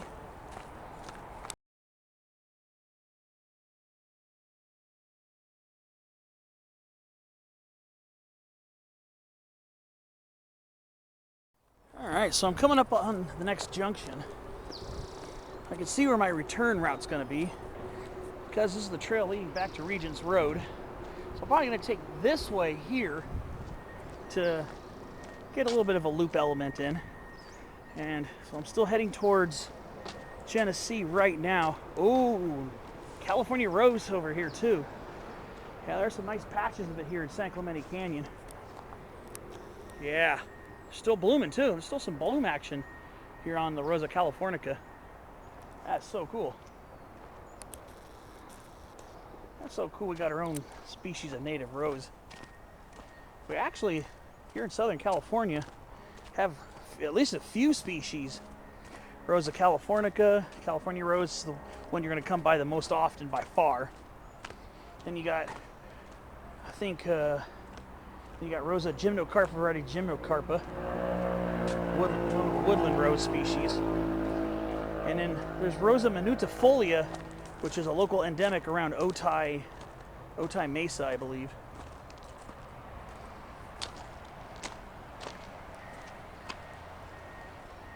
And I think there's another species, I don't think it's San Diego County, but I think there might be one called Rosa woodsy variety ultramontana that might be in Southern California as well.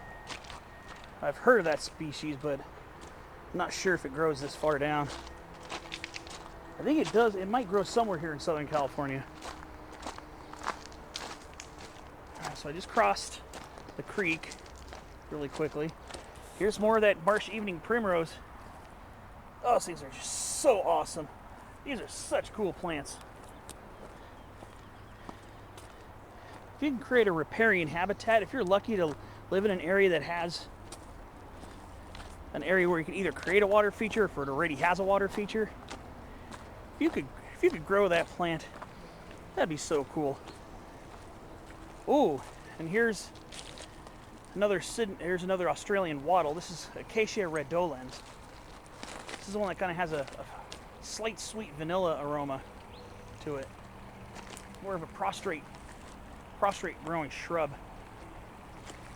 Yes, it's an Australian plant, not native here. Here's the off-ramp here.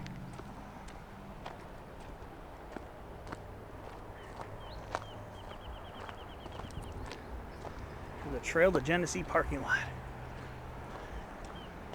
Yeah, this looks like the off-ramp here. It's the off-ramp from 52 to Genesee Avenue right here.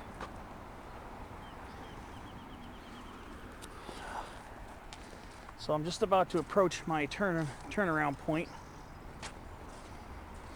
We got some southern honeysuckle over here too. Got a nice patch of it. And a lizard.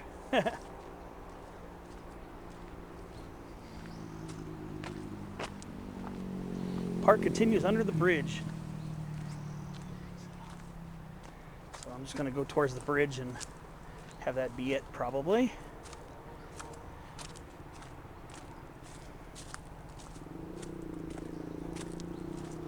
Here's the bridge. So this will be my turnaround here.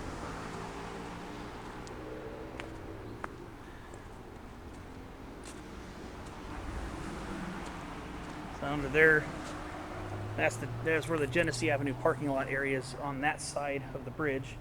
So this will be my turnaround point here.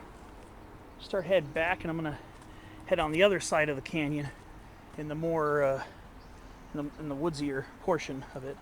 Look at this arroyo willow trunk here. This is a nice size arroyo willow. Salix lacceolipus. This is a nice size one. This is more of a tree than a shrub. This is a pretty decent size arroyo willow. What a beauty. Oh, that's so cool. Digging it. Alright, well, I'll see you along the loop portion of this hike on the way back.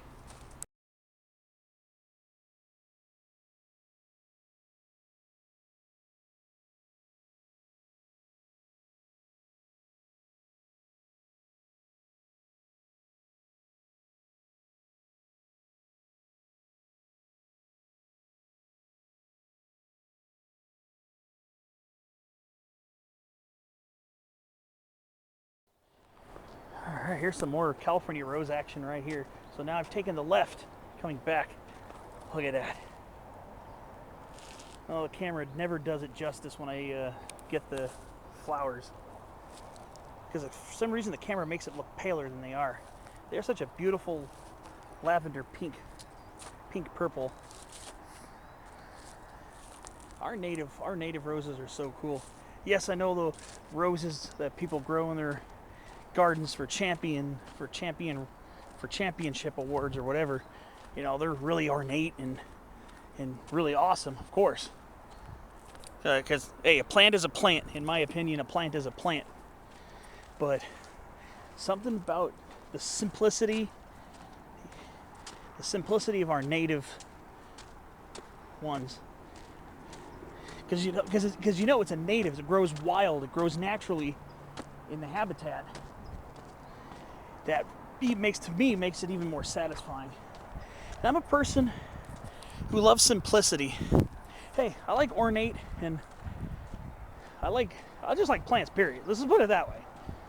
But I also just love the simplicity and sometimes the understated beauty that a lot of our native plants possess. A lot of our native plants are used horticulturally and are also crossbred with other natives and stuff like that to create a sense of extra ornateness, like horticultural varieties of native plants. But when it comes down to it, to me, I am so satisfied just with the regular ones you find in the wild. Not the ones that are, like I said, they're all cool. Don't get me wrong. And they're very ornate and they're very beautiful. And they are from native plant DNA. But something about just the original variants and original species, it just feels so official to me. It's like it's a native plant, something you'll find if you're walking out in the wild. Speaking of which, it looks like I believe we got wine cup Clarkia here. This looks like a variant of Clarkia. I believe this is Clarkia purpurea, I believe. And it's blooming right here on the side of the trail. I believe this is Clarkia purpurea.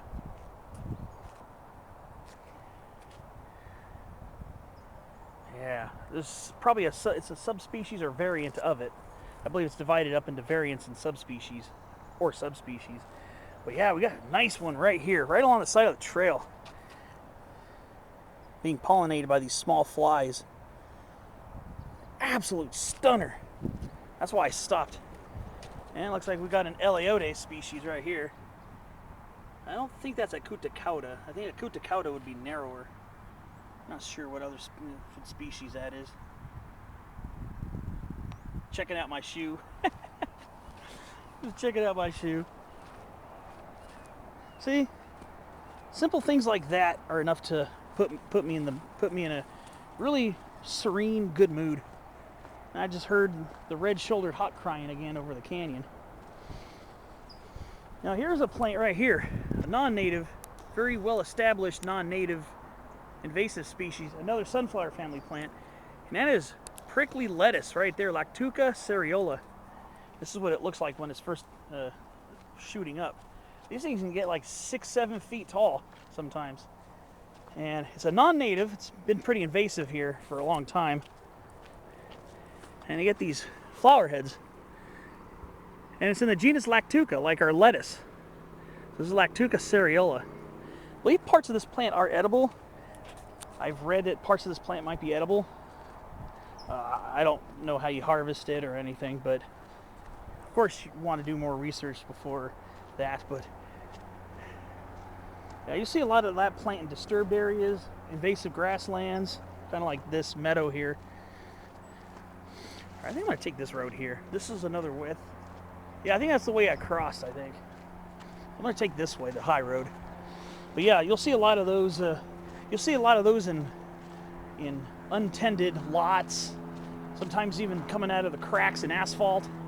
It's pretty crazy. That plant can get around. Well, here's a chamelash, Fraxinus udi, small chamelash.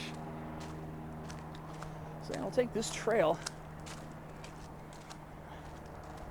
up the way and see what else I find as I start making the loop.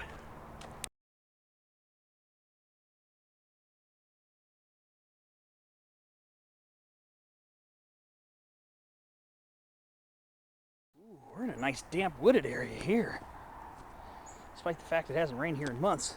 It's still pretty wet down here. Pretty cool. Look how tall this March evening primrose got. Dang, this thing is at least 8-9 feet tall. Sometimes these things get humongous. Oh yeah.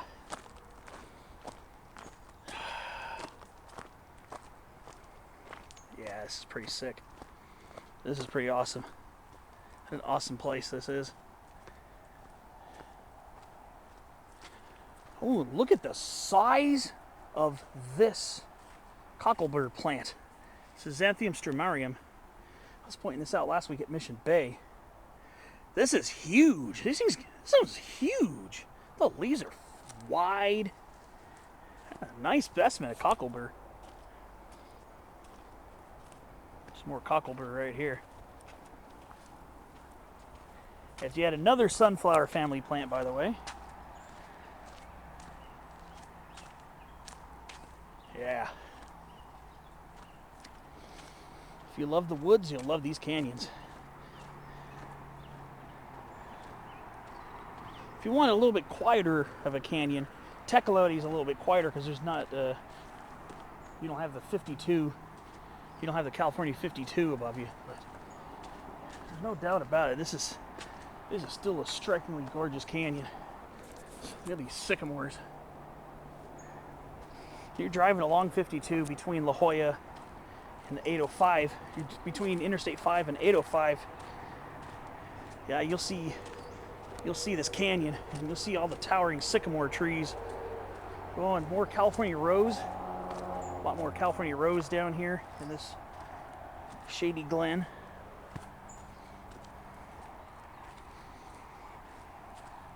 It's so peaceful here. Like I said, you do hear the sounds of the freeway, but if you can get past that, it's impossible not to really appreciate and dig this canyon.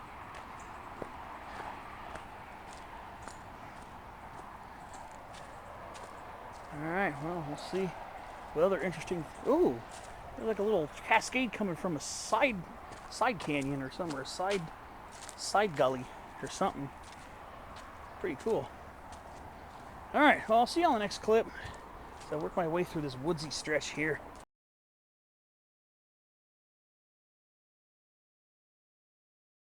Look at this young sycamore here. It's already starting to get that characteristic old, gnarly shape that more well-aged trees get. It's not an old tree at all. But boy, is it getting that beautiful, contorted vibe. There's a decent-sized olive tree right here, too. Wow. It's a nice-sized olive. And look at this thicket of poison oak, kind of enshrouding the toyon. It's kind of covering the toyon. Oh, and here's a boardwalk here. Small boardwalk. Oh, this is cool. This is cool. Just watch out above you. There's poison oak everywhere around here.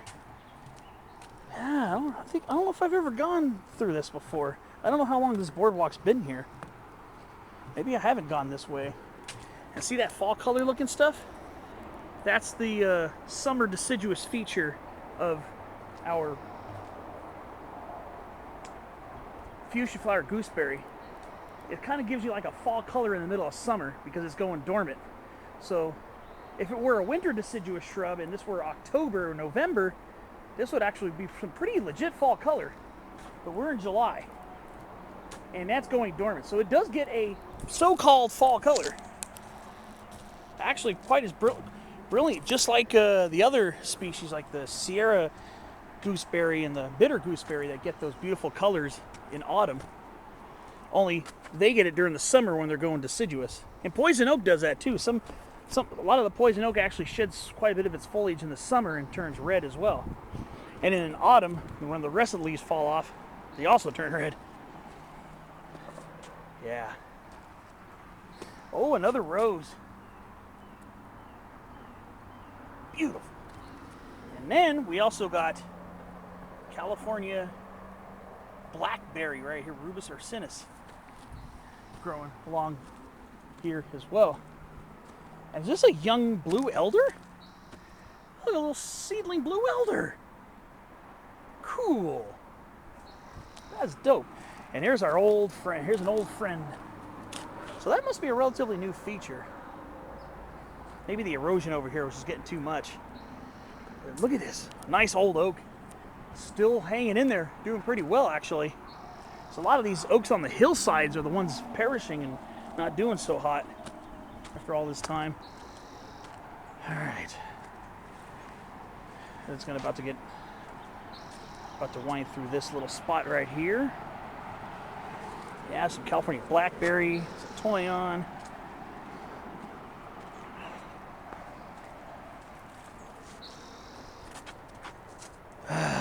Never get to see what kind of lizards those are.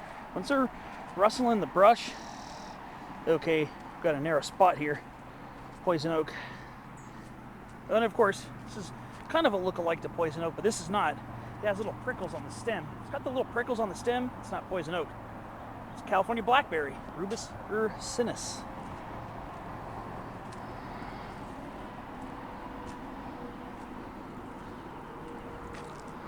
There's actually a nice amount of it here. Here's an old oak that's kind of struggling. This one's probably not going to be around much longer, unfortunately. Yeah, a lot of the ones that are above the canyon are where it dries out more quickly, where they're suffering more, unfortunately. Oh, it's just beautiful here. All right, well, I better catch you on the next clip. So I work my way back.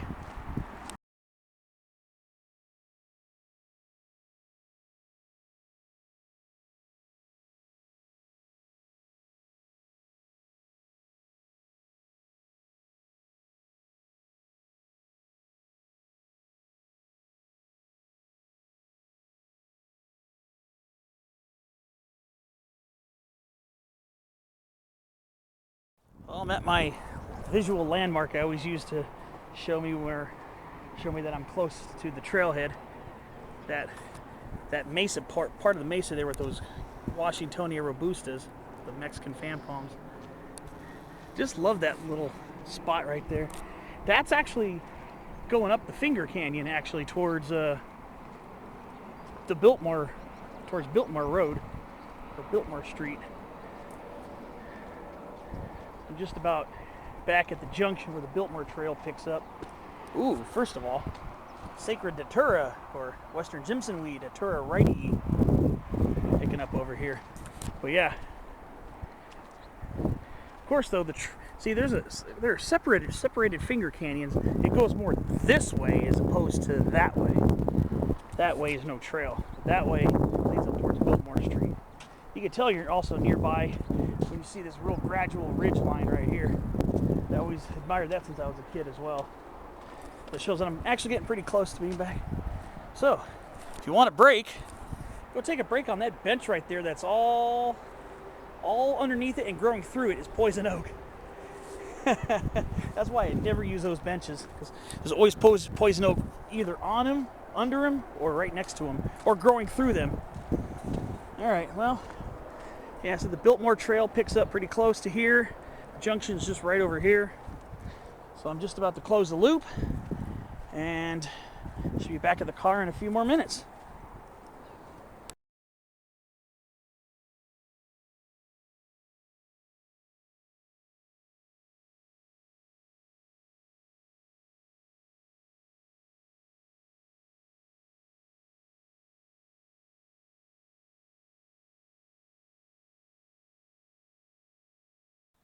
Almost back.